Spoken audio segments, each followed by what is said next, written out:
Olá, pessoal, muito bom dia.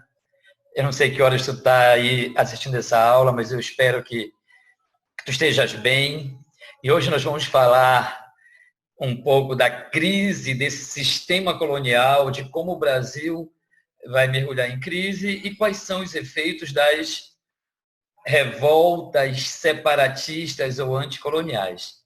Tudo bem? Vou abrir aqui agora a nossa aula e hoje eu vou tratar aqui com vocês da Inconfidência Mineira e Conjuração Baiana, ok? É um assunto que todos nós aqui um dia já estudamos e vai ser uma alegria poder revisar contigo, certo? Então, assim, ao longo de todo o período colonial, Portugal interferiu severamente na colônia. A gente vai assistir algumas revoltas, como Revolta de Beckman no Maranhão, em Boabas, Mascate no Recife, né? Então nós temos algumas revoltas, mas nenhuma delas apresentou um caráter separatista.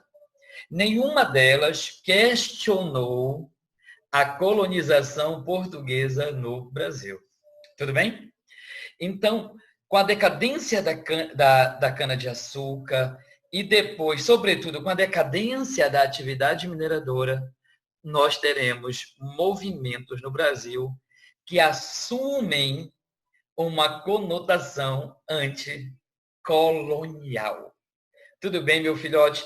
Então, eu queria destacar aqui basicamente duas revoltas anticoloniais.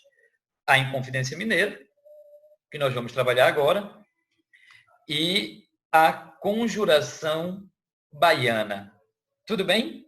Esses movimentos, apesar de motivações e especificidades diferentes, eles estão circunscritos aqui no final do século XVIII, e esse período é marcado esse período é marcado por inúmeras revoltas anticoloniais que estão acontecendo do Canadá para baixo, né? Tanto a América inglesa quanto a América espanhola estão experimentando esse processo de emancipação e luta por independência. E isso acaba motivando no Brasil algumas cabeças a pensarem também a separação de Portugal, né? É óbvio que eu não posso falar aqui que já existia um sentimento nacional brasileiro e por causa desse sentimento nacional brasileiro vai nascer aqui sentimentos separatistas. Não por isso. Mas a gente tem verdadeiramente um despertar de um nacionalismo não tanto brasileiro, mas algo que nasce de um sentimento anti-lusitano, né? Um sentimento de lusofobia, um sentimento de aversão a Portugal, aversão a esse domínio português nessas terras brasílicas. Tudo bem? Então, o que recheou esse momento? Não tenha dúvida, meu filhote. Eu sei que tu já quer me falar, né? Fala então. Isso aí. Movimento iluminista. Esse movimento iluminista, ele está por trás da Revolução Francesa, ele está por trás das revoluções liberais na Europa, ele está por trás das lutas de independência no Brasil e na América Espanhola e na América Inglesa, ou seja, o movimento iluminista que defende as ideias de liberdade, igualdade, fraternidade, acaba caindo como uma luva aqui no Brasil. Ou seja, é incompreensível viver com liberdade, igualdade e fraternidade frente ao autoritarismo do colonialismo lusitano no Brasil. É impossível. Então, Jean-Jacques Rousseau, D'Alembert, Diderot, Voltaire, né, esses caras vão fazer a cabeça desses jovens ricos, vou repetir de novo, ricos mineradores. Tudo bem? Então, vamos lá. Nós não podemos perder de vista algumas coisas. Número 1, o esgotamento das minas de ouro e diamante. Não dá para perder isso de vista. Por que, Welton? Porque essas revoltas elas vão nascer exatamente para se contrapor o exagero da cobrança de impostos. Havia uma cobrança de impostos na região mineradora, né? E essa cobrança de imposto, ao mesmo tempo em que essa reserva de ouro vai se esgotando, a coroa portuguesa ampliava a exploração e os impostos. Tudo bem? Ia para o quinto, do quinto ia para a captação, depois estabelecia que sem arrobas de ouro, por exemplo, a coroa portuguesa, ela vai alternar nos impostos. Só para ter uma ideia, na primeira captação foi arrecadado 1.800 quilos de ouro. Ou seja, cada minerador pagava 17 gramas por cada escravo. Isso dava anualmente quase 2.000 quilos de ouro. Com a queda da atividade mineradora, foi baixada uma lei onde o Brasil tinha que mandar 100 arrobas de ouro. 100 arrobas de ouro. Welton, quanto isso significa, Welton? 1.500 quilos de ouro. Welton, era fácil mandar? Era. No período áureo da atividade mineradora, era fácil mandar isso. Mas agora imagina, esse ouro sendo explorado há quase 100 anos já, são 90 anos de exploração desse ouro. Esse ouro se esgota.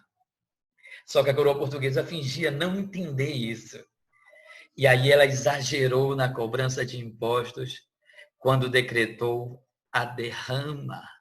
Welton, me lembra aí o que é derrama, Welton. Acontece o seguinte, no dia da coleta dos impostos, se não atingisse os 1.500 quilos de ouro, os fiscais da coroa portuguesa tinham o direito de praticamente saquear a casa dos mineradores. Ou seja, os mineradores tinham que pagar esse restante da conta.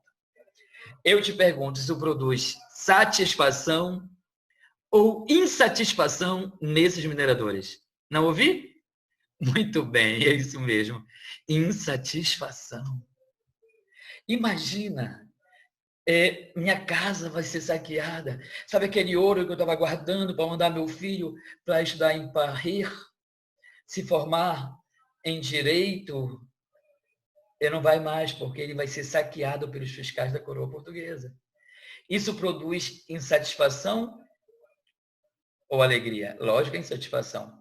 Somado a isso, nós temos um movimento iluminista que fala em igualdade, liberdade e fraternidade. Então, meus filhos, esse é o cenário da Inconfidência Mineira. Este é o cenário. Crise do sistema colonial, decadência da produção aurífera, exagero da cobrança dos impostos com a derrama e o movimento iluminista que acaba sendo o esteio do pensamento dos inconfidentes. Tudo bem? Então, vamos lá. Primeira característica desse movimento, que é o movimento da elite. Da elite. Isso mesmo.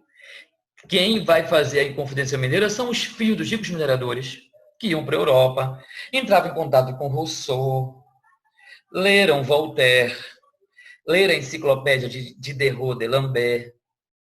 São esses caras que leram no contrato social do Jean-Jacques Rousseau que o homem não tem o direito da liberdade. Segundo Rousseau, o homem não tem direito de ser livre. Segundo Rousseau, o homem tem o dever da liberdade. Dever da liberdade. Agora imagina isso entrando no coração desses jovens estudantes mineradores. Imagina. Então, quando eles retornam para o Brasil, o que eles encontram? Derrama, captação, quinto, imposto, saque. E tudo isso faz com que eles se organizem no sentido de romper com essa estrutura colonial. Tudo bem? Tomás Antônio Gonzaga, Cláudio Manuel da Costa ficaram muito famosos pelas suas obras pelas suas obras arcadistas. Por exemplo, Tomás Antônio Gonzaga tem um poema maravilhoso chamado Marília de Dirceu, onde ele apresenta o centro da poesia árcade. E o dia, meu filhote, que tu puder ir em Ouro Preto, não deixa de visitar a casa do Tomás Antônio Gonzaga. Eu tive o privilégio de dar aula ali para 44 alunos nos jardins da casa do Tomás Antônio Gonzaga.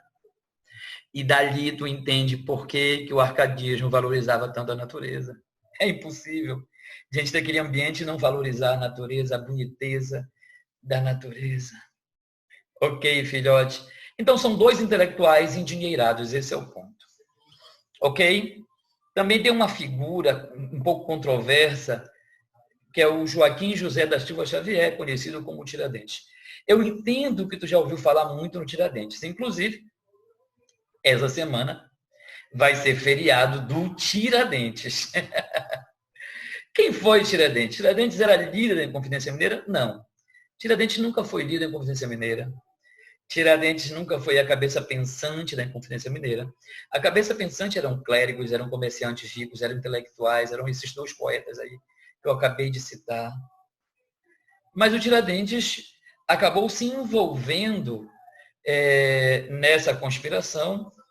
Ele acreditava nessas ideias, ainda que não tivesse lido Rousseau, muito menos Voltaire, né? Mas ele acreditava por aquilo que ele ouvia, ele acabou se envolvendo na luta, mas era alguém que nada mais, nada menos levava recados.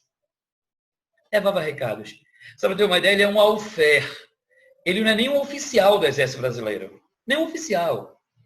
O nome Tiradentes é uma construção muito a posteriori. Ele era o Tiradentes. Ou seja, ele fazia bico de arranca-dente para garantir o seu sustento. Tudo bem? O Tiradentes foi um cara que só deu certo depois de 100 anos de morto. No contexto da construção da República, a República proclamada no Brasil, de caráter positivista, que necessita daquele grande homem, daquela grande referência, e a República não tinha. Tanto é verdade que a pessoa que proclamou nossa República era um monarquista convicto, Deodoro da Fonseca, não é isso? Começou a chover aqui e eu espero que essa chuva não atrapalhe a nossa aula. Tudo bem? Então vamos lá. O Tiradentes, ele é uma construção depois de 100 anos. Né? Deram rosto para o Tiradentes, deram formato para o Tiradentes que ele nunca teve. Curiosamente, Tiradentes é apresentado hoje para a gente ou como um garboso oficial do Exército Brasileiro, coisa que ele não era, ou ele é apresentado como Jesus, que andava com os apóstolos, Tiradentes com os inconfidentes. Jesus foi traído por Judas, Tiradentes foi traído por Joaquim Silvério. Judas traiu Jesus por dinheiro, Joaquim Silvério traiu Tiradentes por dinheiro. Isso é construção simbólica. Tudo bem, meus filhos? Quando a gente estiver falando de república, a gente vai aprofundar essa reflexão. Tudo bem? Vamos avançar aqui. Então, eu não posso perder de vista que a Inconfidência Mineira ela foi largamente influenciada pela independência dos Estados Unidos. Observa que a independência dos Estados Unidos, eles separaram da Inglaterra, mas não acabaram a escravidão também não. Por isso, a abolição da escravidão na Inconfidência Mineira era um tema que praticamente não se discutia. Né? Os Estados Unidos acaba sendo o nosso modelo de luta pela independência, e a influência vem dos americanos. E isso, lógico, fala muito de como vai ser a Inconfidência Mineira. Tudo bem? Por exemplo, é um projeto em favor das elites para deixar de pagar impostos, não é isso? Eles queriam o fim do pacto colonial, a independência de Portugal. Não quero dizer aqui que eles já falavam em independência do Brasil. Isso seria uma afirmação, no mínimo, contestável, problemática. Não havia ainda esse sentimento de nação brasileira. Não havia ainda esse sentimento de unidade de nação. Porém, eles queriam sim a emancipação. Isso não é coronavírus, tá? Garganta que tá seca. Não te preocupa, meu filhote. Tô bem, tô muito bem. Olha só, eles queriam aqui a proclamação da República, né? E o desenvolvimento das manufaturas. Nessa época, o Brasil vai ser proibido de ter manufatura. E eles queriam essa emancipação. a oportunidade de ter uma universidade, uma república. Só não falavam em acabar a escravidão, meus filhotes. Então, olha só, criar uma bandeira com o lema liberdade antes que tardia, ainda que seja tarde, né? E esse é o significado dessa expressão em latim. E assim esse movimento ele foi organizado, com pouca participação popular ou quase nenhuma, né? Eles queriam a população se revoltando no último dia, no dia da derrama, mas não chamaram o povo para discutir as propostas. Tudo bem? Então, via de regra, todo inconfidente defendia a manutenção da escravidão. Experiência que aconteceu nos Estados Unidos também, né? Os Estados Unidos proclamou sua independência, a luz iluminista, Thomas Jefferson escreve uma Constituição, porém, isso não significou o fim da escravidão. Foi necessária uma guerra entre o norte dos Estados Unidos e o sul dos Estados Unidos para que essa escravidão viesse a ser abolida. Tudo bem? Então, olha só, para a gente caminhar aqui para o final da nossa aula, o movimento foi um grande fracasso. Pergunta por que, Welton? Porque foi delatado, foi denunciado por Joaquim Silvério. Ele entregou todo o movimento, entregou o nosso Tiradentes, que estava indo para o Rio de Janeiro levar um recado do Tomás Antônio Gonzaga. E aí, o que aconteceu? O movimento que pegaria todo mundo de surpresa no dia da derrama acabou sendo surpreendido. Muitas lideranças foram presas. Algumas delas morreram na prisão, como foi o Cláudio, do Cláudio Manuel da Costa. Na verdade, na sentença do Tiradentes, ele foi sentenciado, ele mais 12 pessoas. Porém, todas elas foram permutado a condenação de pena capital, de pena de morte, e ficaram no máximo ao degredo, alguns com degredo vitalício, outros para degredos de 10 anos, muitos foram para a África, né? Foram expulsos do país. Tomás Antônio Gonzaga, por exemplo, para quem não sabe, o grande poeta das liberdades, do arcadismo, foi morar em Angola, tornou-se um rico comerciante de escravos. Ou seja, o grande ícone da Inconfidência Mineira tornou-se traficante de escravos. É isso mesmo, meu filhote. A rainha de Portugal, Maria I, acabou garantindo uma indulgência para todos os mineradores, excetuando o nosso Tiradentes. Somente a ele coube a pena capital. Ele acabou sendo ludibriado pelos companheiros em assumir a culpa sozinho, com a promessa de que seria liberto, com a promessa de que seria reconhecido, e acabou que ele assumiu a culpa sozinho, de uma liderança que ele nunca teve, e acabou morrendo, enforcado, depois esquartejado. Só a parte do tronco dele foi entregue à Santa Casa de Misericórdia para ser enterrado. O resto do corpo foi levado, a cabeça dele foi exposta num porte na cidade de Vila Rica, hoje a nossa querida Ouro Preto. Muito bem. Então, olha só, esse foi o primeiro movimento de caráter anticolonial que questionou